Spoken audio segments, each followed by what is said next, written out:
primeiro-ministro regressa ao país depois de participar na Cimeira da União Africana, que terminou com importantes decisões para o futuro de África. Patrício Trovoada desvaloriza as críticas da oposição sobre o OGE 2017. Gunther Pauli, especialista, aborda efeito multiplicador de economia azul. Conferência a ter lugar amanhã no Hotel Pestana. O Governo e o Banco Mundial preparam programas para proteção social.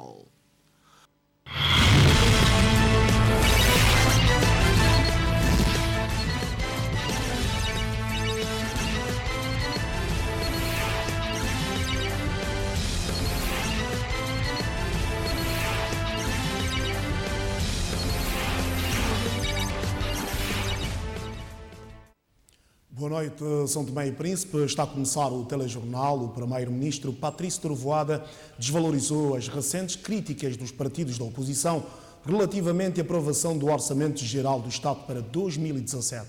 A reação do chefe do governo foi registada esta noite no Aeroporto Internacional de São Tomé, no regresso ao país, depois de ter participado na Cimeira da União Africana em Addis Abeba. Estamos em democracia, eles têm o direito de contestar, de questionar e de utilizar as vias legais, enfim, estabelecidas no quadro jurídico do nosso país para poderem, de facto, fazer o seu trabalho. Nós não temos nenhum problema com isso, nós temos o nosso ponto de vista, nós pensamos que esse questionamento não faz sentido, mas têm o direito de questionar. O que é preciso perceber também é que nós estamos na política e sabemos perfeitamente o que é que pretende o MLSTP, o que é que pretende o PCD. Nós também ouvimos tentativas de manifestações, etc., que eles vão negar dizendo que não são eles, que são manifestações espontâneas da população. Isso tudo é a política nacional que nós conhecemos. Aquilo que é preciso perceber é que isso tem que ficar no quadro da legalidade, não pode extravasar. E aquilo que os santomenses, nós todos temos que perceber, que qualquer sinal que nós mandamos para o exterior de instabilidade, de confusão, etc., acabamos por pagar todos. Então é preciso que os fundamentos, de facto, existem. E no meu entender, não existe nada para bloquearmos o orçamento hoje, não existe. E não existe também para estarmos a criar uma certa instabilidade no país. Sabe que eu entendo a busca pelo poder, a conquista, eu entendo as preocupações, calhar porque as pessoas sabem, nós já tivemos isso, eu como primeiro-ministro já tive isso no passado. Cada vez que com Patrício Trovoada sentem que o país vai estar melhor, é preciso haver confusão. E não haverá confusão dessa vez. Vamos trabalhar na serenidade, a oposição que recorre onde achar bem recorrer, os órgãos de decisão nessa matéria farão o seu trabalho e nós nos conformaremos perfeitamente àquilo que é o quadro legal desse país. Não há nenhum problema, nós temos a nossa razão, eu acho que o direito está do nosso lado, nós vamos continuar a fazer o trabalho. Felizmente, o orçamento logo seja publicado, o governo que está ansioso de repor a máquina a trabalhar poderá fazer uso desse instrumento que, no fundo, irá beneficiar a todos os santomenses. Sobre a Cimeira da União Africana, o primeiro-ministro considera que foram tomadas importantes decisões sobre o futuro do continente. Segundo Patrício Trovoada, questões ligadas à segurança, à reintegração de Marrocos na organização e a situação da juventude dominaram a Cimeira. Eu penso que a Cimeira foi uma cimeira de particular importância, com alguns pontos bastante fortes. O tema principal foi o tema da juventude, tomando em conta o potencial demográfico da África. Podemos delinear políticas a favor da juventude, mas houve também questões políticas profundas que foram debatidas e que têm a ver com o futuro e o funcionamento da nossa organização. Eu tenho que, nesse capítulo, assinalar o regresso de Marrocos à União Africana, esse regresso que se faz sem a retirada da República Árabe Saharaui. Por isso, os dois estarão na União Africana. Nós temos plena consciência que os problemas quanto a essas duas partes não estão ainda resolvidas, mas a União Africana fez prova de maturidade para poder acolher de novo Marrocos e continuar a lidar com essa matéria da questão saharaui. Marrocos é um país africano, é um país que certamente também trará mais-valia em outros aspectos. O que é importante é que a União Africana e a África têm muitos problemas, muitos desafios e não fazia sentido um país como Marrocos estar de fora. Outro aspecto importante foi a tomada de consciência de que a União Africana tem que ser sustentada pelos africanos. Como sabem, a maioria do orçamento de funcionamento da União Africana, quase mais de que 70%, são contribuições de Estados fora da África, e nós vimos que era preciso, de facto, inverter a situação. Há um grande projeto de reforma que está a ser liderado pelo presidente do Ruanda, Paul Kagame, em que nós acordamos sobre alguns aspectos dessas reformas, nomeadamente a questão do financiamento da organização através de uma taxa sobre as importações de 0,2%, que evidentemente tomará em conta as situações específicas de cada país. Mas é um grande avanço que essa tomada de consciência de que nós temos que financiar não só o funcionamento da União Africana, mas também o Fundo para a Segurança e a Paz. A África, hoje nós lidamos com uma série de problemas de insegurança, de terrorismo, de conflitos mal resolvidos, conflitos pós-eleitorais. Tudo isso, há uma tomada de consciência de que a União Africana tem que também disponibilizar os seus próprios fundos para poder lidar com essas matérias. Para o chefe do governo são tomense, a presença do secretário-geral das Nações Unidas, António Guterres, nesta cimeira, contribuiu para clarificar algumas questões sobre o papel da União Africana. Com António Guterres, de facto, abordou-se a questão do relacionamento entre as Nações Unidas e a África. Como sabem, o maior contingente de capacetes azuis são os africanos, mas como sabem também, e isso foi bastante discutido, os capacetes azuis são forças de manutenção da paz, mas eles estão em países em que não há paz, estão em países em guerra. Então tivemos a discutir a própria missão dessas forças, não é? Quer as forças das Nações Unidas, que só podem fazer a manutenção da paz se existir de facto paz, e eles estão em regiões em que não existe ainda paz, quer também as forças africanas que precisam de equipamentos e de mandato mais claro, já tem, felizmente, das Nações Unidas, para poder passar a, digamos, uma ação mais ofensiva contra sobretudo, as forças terroristas. Bom, isso tudo foi visto, por isso eu acredito que essa cimeira foi bastante produtiva. Dois outros aspectos importantes. A situação na Gâmbia e a eleição do novo presidente da Comissão da União Africana foram para Patrício Trovoada dos dois momentos altos desta cimeira. A CEDEAO recebeu luz verde do Conselho de Segurança para mandar uma força militar de modo a fazer entender razão ao presidente Yahya Jammeh, o que foi coroado de sucesso, felizmente sem confronto, e eu acho que hoje está bastante claro que as organizações regionais africanas têm que tomar a iniciativa e têm que ser firme na defesa do sistema democrático e das vontades expressas pelos povos. Tivemos o exemplo com a Gâmbia, a presidente em exercício da CEDEAO, que é a presidente da Libéria, recebeu um prêmio quanto a isso, e ficou bastante claro que a partir de agora as organizações regionais irão passar a uma atitude, digamos, muito mais, eu diria, de persuasão muito mais musculada quando houver golpe de Estado, quando houver não respeito do sistema democrático e da vontade exprimida livremente pelos povos. Isso é muito importante. Irá ajudar a desencorajar todos aqueles que querem o poder sem respeitar a passagem obrigatória pelas urnas ou pelos mecanismos que a própria Constituição prevê para ascender ao poder. E, em último, elegemos um novo presidente da Comissão, que é um diplomata da nossa região, da África Central, do Tchad, e que é uma pessoa com grande experiência, que participou em uma série de mediações de conflitos na região da África Central e nas outras regiões. E eu estou convencido que essa dupla, que é, digamos, a comissão encarregue das reformas liderada pelo presidente Kagame e o novo presidente da comissão, eu acho que essa dupla irá de facto fazer com que a nossa organização portará-se melhor dentro de alguns meses.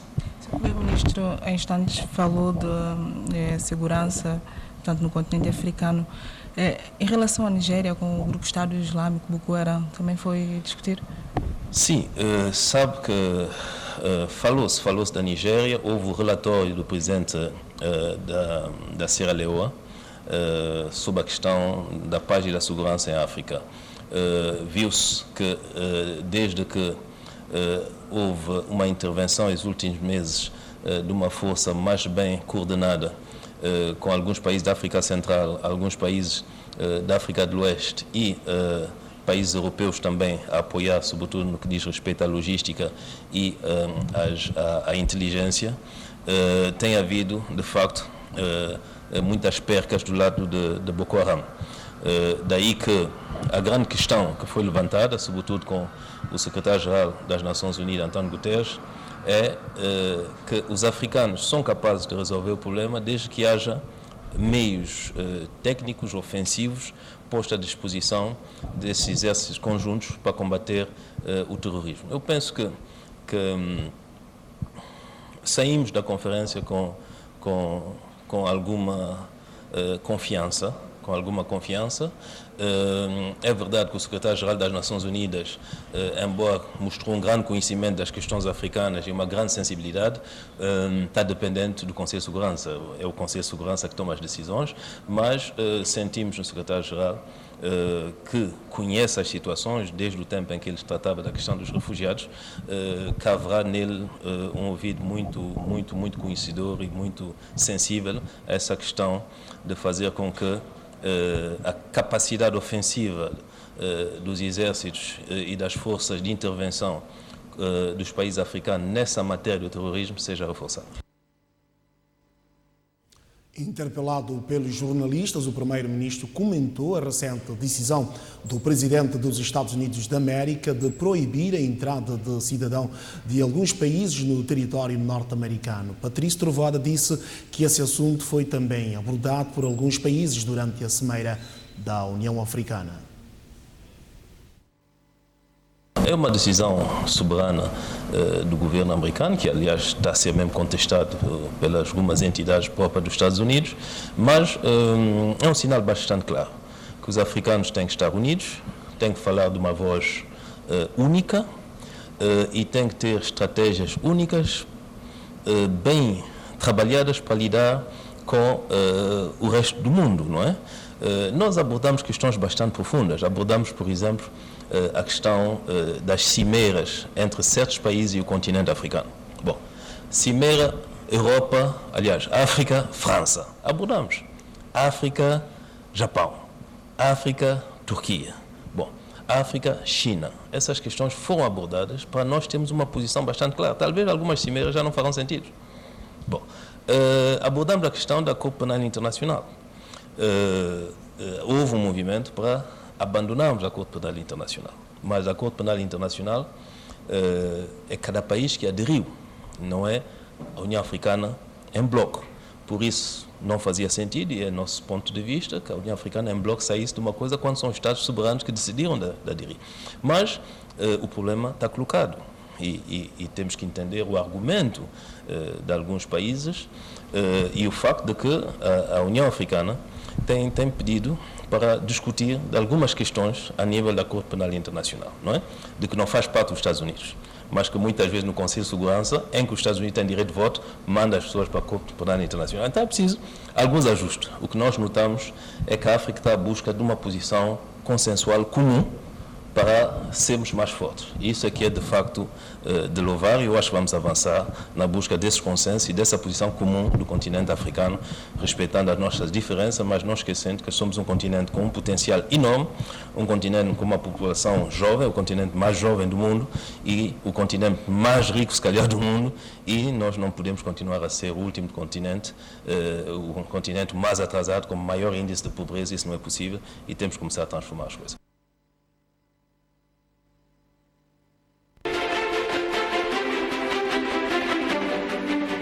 Veja já a seguir, maternidade do Hospital Central resiste a 6 óbitos de bebê por causa da vombada em 2016.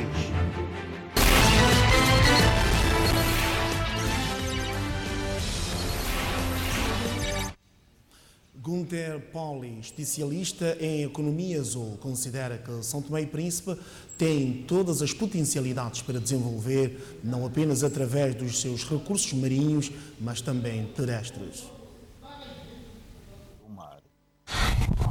O mar é parte importante, especialmente para São Tomé e Príncipe, porque você tem uma terra menininha e você tem um mar enorme. Você tem muito mais recursos, mas o mar é muito mais que um peixe. O mar é muito mais que uma langosta. O mar é uma oportunidade de fazer uma agricultura em 3 dimensões, com algas do mar, recuperando a biodiversidade. É uma oportunidade também de aproveitar a largo prazo todas as suas necessidades energéticas sem petróleo, sem gás, sem gás natural. Você pode produzir muita energia do seu próprio mar, hoje em dia não é aproveitado. E isso é uma oportunidade de ver o futuro com olhos, com jogos diferentes. Temos que encontrar um equilíbrio entre os projetos com visão a largo prazo e os projetos que podemos realizar amanhã. E essa é a minha responsabilidade, de apresentar os projetos que podem ter um resultado a muito curto prazo, de meses, nem de um ano, e ao mesmo momento de ter uma visão muito clara de oportunidades em uma década e 20 anos, mas que precisa hoje uma política sólida de governo com uma indicação da direção onde temos que ir. Para o referido especialista, São Tomé e Príncipe terá que ter a visão estratégica, visão de gerar recursos que tenham efeito multiplicador na criação de empregos. Temos que mudar o modelo econômico de hoje, da globalização, onde você tem que produzir sempre mais grande volume, a custo sempre mais baixo. É um modelo que não é um modelo que vai facilitar o desenvolvimento do seu país. Uma ilha isolada não pode sonhar de produzir mais barato que China ou mais barato que Sudáfrica. É um país que tem que, em primeiro lugar, assegurar que o que tem disponível sirve para responder às necessidades da gente. Quando eu vejo que incluso sua água é importada, como pode importar água quando você tem chuva, como choveu hoje na manhã? E assim, temos que inventar-nos maneiras de aproveitar o que você tem, porque cada dólar, cada dinheiro, cada oportunidade de gerar mais valor no país é uma oportunidade de gerar emprego. E o custo local sempre é mais barato que o custo de importação, porque um dinheiro que se reinverta na economia local tem um efeito multiplicador. Um dinheiro que você tem que levar da fora é um dinheiro que vai de importe e de exportação. Um dinheiro que você faz gerar na economia local é um dinheiro que vai gerar muito mais desenvolvimento. E essa é a parte da ideia da economia sul, aproveitar que você tem incluso seu dinheiro. Gunther Poli é o principal orador da conferência sobre a economia azul no Hotel Pestana, a ter lugar amanhã às 9h30. O Governo e o Banco Mundial estão a preparar um novo programa de cooperação para a área de proteção social. Esta quarta-feira, o Ministro do Emprego e Assuntos Sociais, Emílio Lima, e o especialista em proteção social do Banco Mundial, Henrique Zapatero, encontraram-se para traçar as grandes linhas daquilo que será a assistência do Banco Mundial para os próximos anos. Foi um encontro de pouco mais de meia hora que serviu para as duas partes alinhavarem as ações futuras sobre a assistência social com o financiamento do Banco Mundial. Mas, por enquanto, ainda não estão definidos o projeto, o prazo de duração e muito menos o financiamento. Esta missão é para dar continuidade ao trabalho que começou em 2014, de apoio ao setor, e para começar as conversas para a preparação de um projeto que apoiaria ao setor da proteção social. E esse projeto já está quantificado?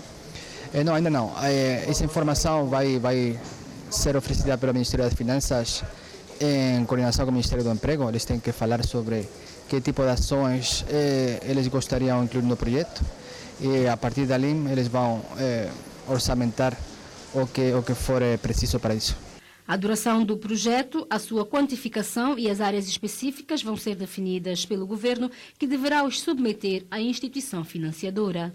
Esta missão é uma missão simplesmente de preparação e ainda não foram quantificados nem valores, nem duração do projeto. O Banco Mundial e o governo de São Tomé e Príncipe concordam que a proteção social é um setor prioritário, e por isso começamos as conversas para trabalhar no futuro conjuntamente. Mas esta missão já dará mais informações específicas sobre que tipo de ações, potenciais orçamentos, duração de uma potencial operação.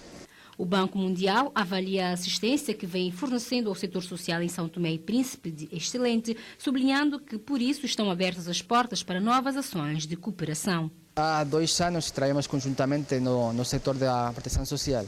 E até agora o trabalho que foi feito no país foi excelente.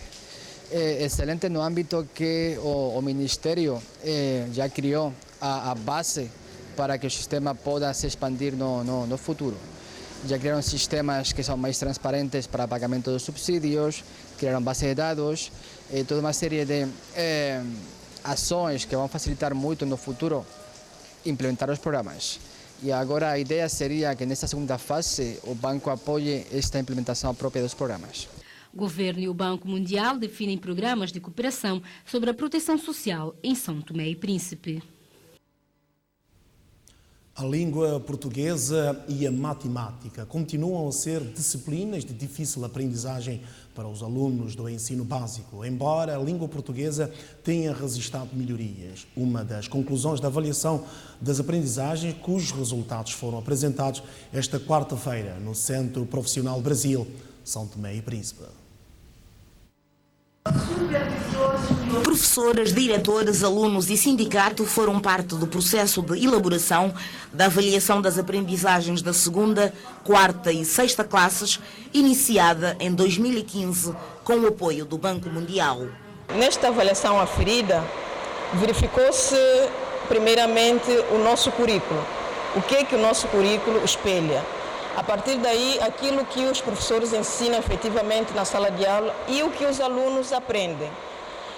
Portanto, passando esta avaliação, notou-se a língua portuguesa e a matemática, que realmente a língua portuguesa, as médias são mais elevadas em detrimento à matemática. Por outro lado, de forma geral, a nível do país,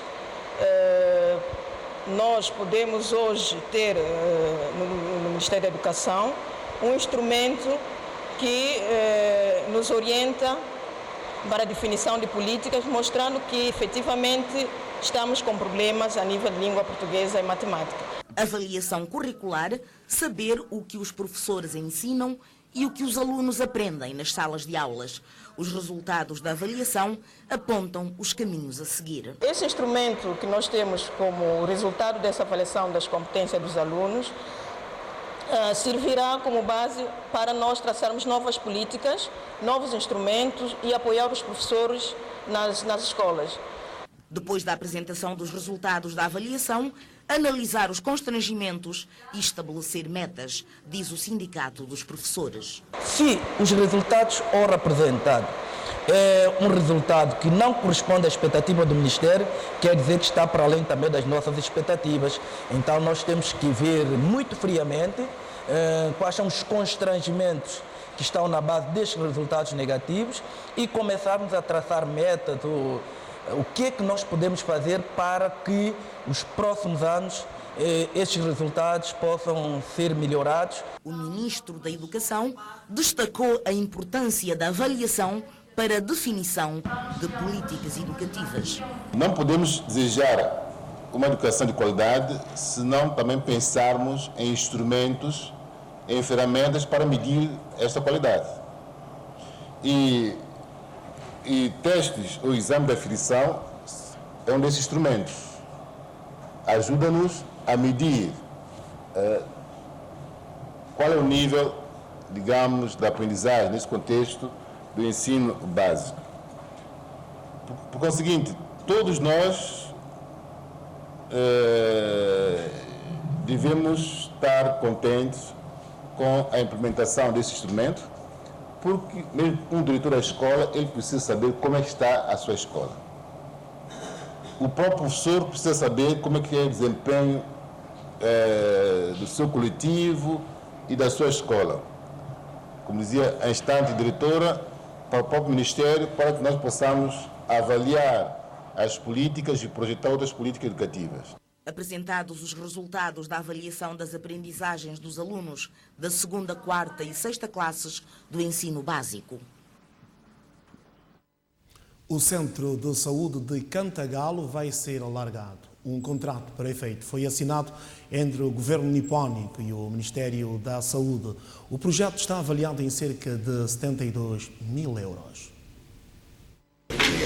A assinatura deste donativo por parte do governo nipónico surge no âmbito do projeto de alargamento do Centro de Saúde de Cantagalo.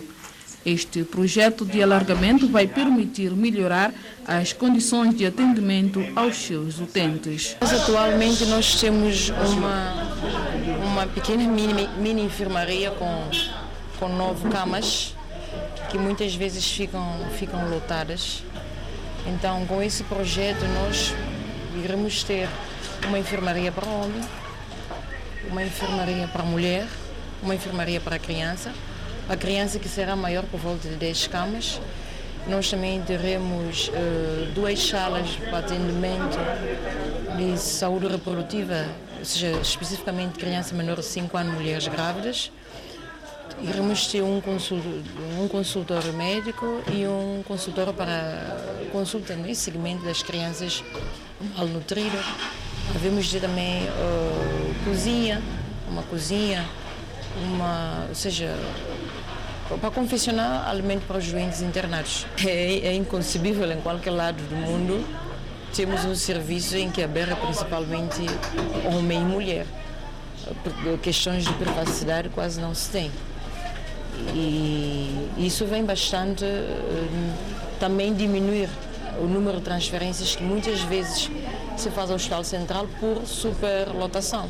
Há momentos que nós temos camas, 2 doentes numa cama, às vezes 3 crianças numa cama, mas pelo menos com isso eu acho que vai melhorar bastante. Este financiamento vai ajudar a suprir um conjunto de necessidades às quais a área de saúde de Cantagalo vinha deparando. O Ministério é testemunho da preocupação da senhora delegada e da senhora administradora no que diz respeito à sala do internamento, ou seja, a área de saúde tinha uma sala que albergava tanto os doentes do sexo masculino como do sexo feminino, incluindo as crianças, no mesmo espaço. E esse financiamento vai suprir essa necessidade, bem como ajudar a criar e a construir mais 2 salas de atendimento.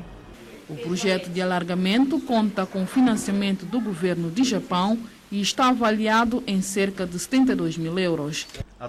Ciente da sua experiência no domínio de saúde, que constitui os fundamentos do desenvolvimento humano, econômico e social durável, o Japão entendeu apoiar de forma ativa os intensos esforços do governo santomense que visam reforçar a qualidade do sistema de saúde. O governo e o povo japonês agradecem todos os parceiros deste projeto para uma participação ativa na melhoria do estado da saúde das populações. A realização deste microprojeto local vai albergar a construção de um anexo que vai alargar o Centro de Saúde de Cantagalo. A Ministra da Saúde promoveu na noite desta terça-feira uma visita surpresa ao Hospital Dr. Aires de Menezes. Segundo Maria de Jesus Trovoada, trata-se de um trabalho de rotina que tem como propósito inteirar-se do funcionamento do referido hospital. De bata branca e ao seu estilo, a Ministra de Saúde começou a sua visita surpresa no banco de urgências. Neste sector do Hospital Central, Maria de Jesus Trovoada interagiu com os médicos e os enfermeiros de turno, visitou um por um os doentes ali acamados. O mesmo exercício foi feito pela titular da pasta de saúde nos serviços de laboratório, nos serviços de raio-x e na unidade de tratamento dos doentes com úlcera nos membros inferiores. O banco de sangue também foi passado a pente fino pela ministra. No final, Jesus Trovoada explicou o propósito da sua visita. É mera rotina porque com frequência faço essas visitas. Como sabe, o hospital funciona 24, obviamente que também à noite merecem alguma atenção, por isso é que com alguma regularidade faço visitas, não só ao nível do Hospital Aires de Menezes, mas também nas áreas. Costumo visitar as áreas à noite, ver como é que funcionam, em termos de patologias, se falta uma ou outra coisa, porque obviamente que de manhã detecta-se certas situações e à noite provavelmente outras. Então convém visitar também esses locais, os centros de saúde, mesmo o hospital, também à noite, para conhecer melhor o funcionamento. E os casos também, como viu, estive no banco de urgência a tentar perceber se há frequência de casos, quais são as patologias, portanto é mais uma questão de rotina. Ministra de Saúde deixa o seu gabinete e promove visita noturna de surpresa para ver em loco o funcionamento do Hospital Central. O embaixador do Japão entregou às autoridades da região materiais de recolha e tratamento de resíduos sólidos no âmbito do projeto de valorização de resíduos sólidos urbanos na Ilha do Príncipe.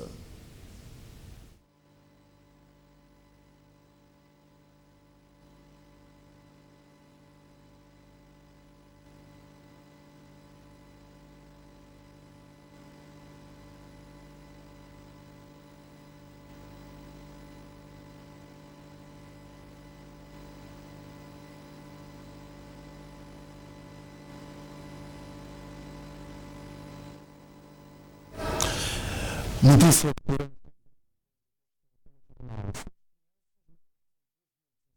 maternidade do Hospital Central Aires de Menezes devido vumbado a um tratamento tradicional. A informação foi divulgada esta terça-feira pelo diretor clínico do hospital na apresentação do Balanço Geral dos Serviços Hospitalares realizado em 2016. É uma situação que tem deixado a direção do hospital preocupada. Segundo o diretor clínico do Hospital Central, estas mortes provocadas por via de tratamento tradicional é uma situação persistente que o hospital não entende a sua razão de ser. Por isso, o Celso Matos deixa um apelo aos pais. Ter as mães, as avós, os tios lá em casa, que os bebês, quando nascem, têm um sistema digestivo, o seu estômago, o intestino, estão numa situação que não só suporta mesmo o leite da mãe. Portanto, tudo que se puser além disso é uma agressão, é tóxico para a criança e nós vamos tendo esses casos. Os agentes comunitários devem alertar sempre que há uma situação desse e dar o famoso vumbada, não é? Nós aqui dizemos intoxicação por medicamentos tradicionais, para evitarem essa prática que é muito prejudicial às crianças. Em 2016, o Hospital Central registrou também um ligeiro aumento de aborto e gravidez precoce, situação preocupante para a direção do Hospital Aires de Menezes, que neste momento só dispõe de 2 especialistas nos serviços de maternidade. Isto dos abortos é uma situação que se deve começar a cada um em sua família quer começar a pensar melhor. A gravidez na adolescência é uma situação também que põe em perigo de facto a vida das mães, não é? Porque depois temos o elevado número de cesariana que se faz no nosso hospital, porque muitas vezes são situações de sofrimento fetal, muitas vezes relacionado com mulheres que não estão numa situação que não têm condição fisiológica ainda para a gravidez. Ainda nos serviços de maternidade, foi registrado no ano passado um ligeiro aumento de mortalidade infantil e nados mortos, uma situação constrangedora que a direção do hospital está a analisar no sentido de se encontrar a causa dessas mortes.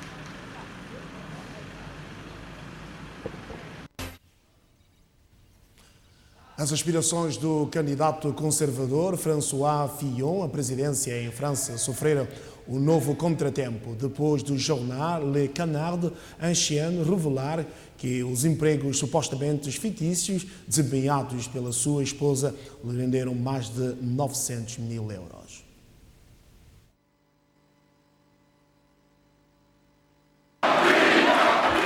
Uma quantia que é quase o dobro de quando o escândalo foi revelado na semana passada e que levou à abertura de uma investigação. Fillon, que denuncia uma operação profissional de calúnia por confia sua candidatura, diz estar confiante e à espera do fim do inquérito, acrescentando que na história da Quinta República nunca se viu uma situação destas. Para além de Penelope Fillon, o escândalo envolve ainda 2 filhos do líder conservador, Marie e Charles, que terão, segundo o Le Canard enchaîné, recebido 84 mil euros também por serviço de assistência parlamentar. Esta terça-feira, o escritório de François Fillon, na Assembleia Nacional, foi alvo de buscas pela polícia, que depois de uma operação de 6 horas saiu do local com uma grande quantidade de documentos apreendidos. Nas ruas de Teherão, a maioria das reações à interdição de viajar aos Estados Unidos da América, decretada por Trump, coincide com a posição do governo de um grande número de personalidades iranianas. Trata-se de uma ofensa aos muçulmanos de todo o mundo. Segundo números oficiais, 400 mil iranianos vivem nos Estados Unidos e muitos temem agora verem-se cortados da família no país de origem. Em Teherão, o homem diz que antes o país podiam viajar facilmente ao Irão para visitá-lo, sem receio de não poderem voltar para os Estados Unidos. Mas agora, acrescenta, este desastre vai afastá-los e não têm nenhuma ideia acerca do que virá ou de quando poderão voltar a encontrar-se.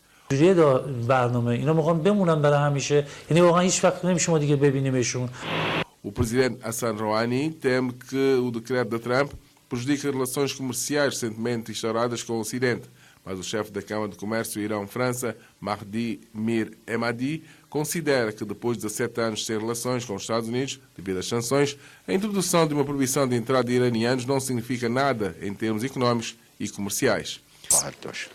Na capital iraniana, o correspondente da Euronews, Javad Montazeri, afirma que se havia esperança que as relações frias entre o Irão e os Estados Unidos pudessem recuperar-se depois do acordo sobre o nuclear, as ações recentes de Trump tornaram difícil e colocaram o presidente Rouhani numa situação complicada para lidar com as críticas internas. A grande questão que paira agora no ar é quem beneficia da situação atual, iranianos e norte-americanos ou extremistas em ambos os países. As últimas decisões do presidente Donald Trump relativas à movimentação de refugiados e imigrantes dividiram os Estados Unidos, onde reina preocupação e alguma confusão. Segundo o secretário de Segurança Interna dos Estados Unidos, John Kelly, os 7 países com interdição temporária podem estar sujeitos a uma proibição indefinida e outros países podem vir a ser adicionados a esta lista. As relações externas com os Estados Unidos já se fazem ressentir. O primeiro-ministro iraquiano, Haider al-Abad, considera esta proibição como sendo uma ofensa ao seu país e espera que a situação seja rapidamente invertida. O Iraque está na lista dos 7 proibidos. Boicote é o voto do Senado sobre os nomeados de Trump para as pastas de Tesouro e da Saúde dos Estados Unidos da América. Ainda vai demorar para que Steven Mnuchin para o Tesouro e Tim Price para a Saúde assumam os cargos. Os senadores democratas que integram o Comitê de Finanças boicotaram o voto, pois exigem mais dados e suspeitam que deram informações erradas nas audiências. Foi-nos apresentada há poucas horas uma lista de exigências dos democratas. Não tiveram a cortesia de nos dizer há uma semana. Podiam tê-lo feito muito facilmente porque nós tivemos as audiências e todas estas reuniões. Trabalhamos em conjunto.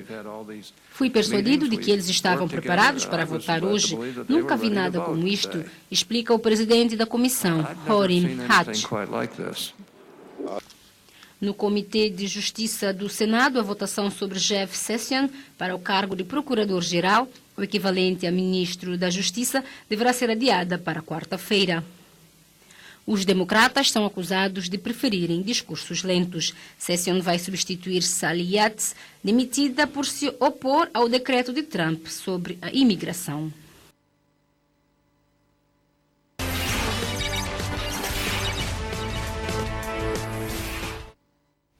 Eugênia Neto é a nova presidente da Associação dos Cegos e Ambliopes de São Tomé e Príncipe para um mandato de 4 anos. A mesma foi empossada esta quarta-feira no Centro Cultural Brasil, São Tomé.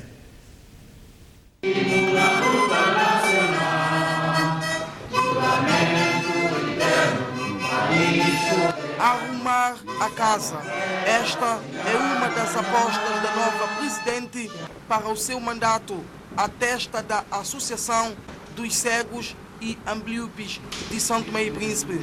Eugênia Neto considera que uma das suas prioridades é a implementação da lei de base dos cegos e ambliopes. Com a lei de base implementada, é uma segurança para os deficientes. É uma segurança deficiente porque em caso que, por exemplo, não temos edifícios próprios, não temos rua próprios, não temos a escola própria, é certa coisa, mas com a lei de base implementada, que já foi aprovada, acho que tudo é possível. Por isso que eu peço apoio de todos, do governo e de pessoas que podem influenciar que esta lei seja aplicada. É a preocupação que nós todos deficientes de São Tomé temos, que esta lei seja aplicada o mais breve possível, porque com essa lei podemos sentir que somos cidadãos e sentimos mais felizes e sentimos também que a vida não terminou. A nova presidente da ACASTEP tem ainda como aposta a construção de uma escola para os cegos e ambliopes para que consigam empregos após a formação. Ver uma escola, porque se não tem a formação, não sabem ler, como trabalhar. Por isso mesmo que tem que ter uma escola ainda este ano. Eu gostaria que fosse ainda este ano, começasse do mínimo para dar o máximo. Eugênia Neto considera que os próximos 4 anos serão um grande desafio para a sua presidência. O presidente da Repórter e locutor veterano da Rádio Nacional e um dos decanos da comunicação social santomense, tinha 69 anos e durante muitos anos a sua emblemática voz levou as notícias do país e do mundo às casas dos santomenses. Diógenes Cravide, que faleceu hoje no Hospital Central Dr. Aires de Menezes, incluiu na sua carreira as funções de assessor do Primeiro-Ministro e nos últimos anos do assessor do Ministro da Defesa. O sindicato e a Associação de Jornalistas uniram-se na consternação e nos elogios ao profissional competente que hoje nos deixou.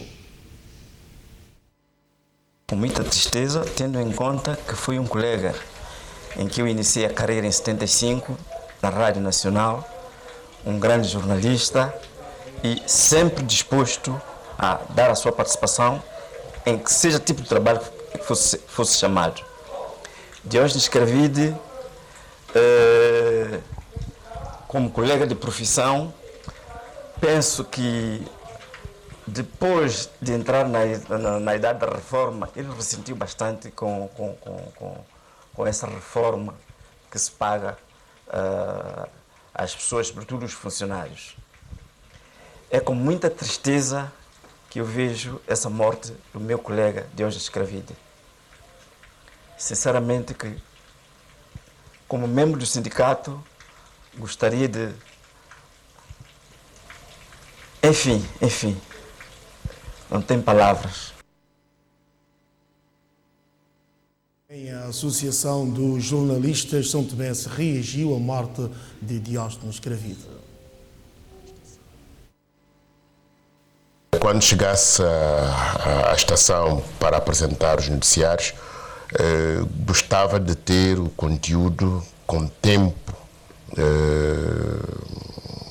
ou a tempo, melhor dito, de modo a apresentar as notícias da melhor maneira possível.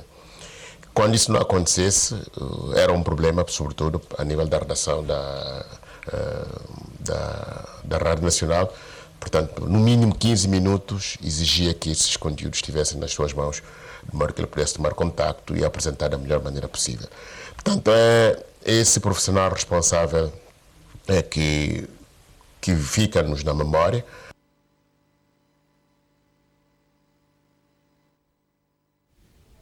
Rádio Nacional de São Tomé e Príncipe, de luto, morreu Diógenes Cravide. Com esta notícia, colocamos ponto final a esta edição do Telejornal. Em nome de toda a equipa, boa noite.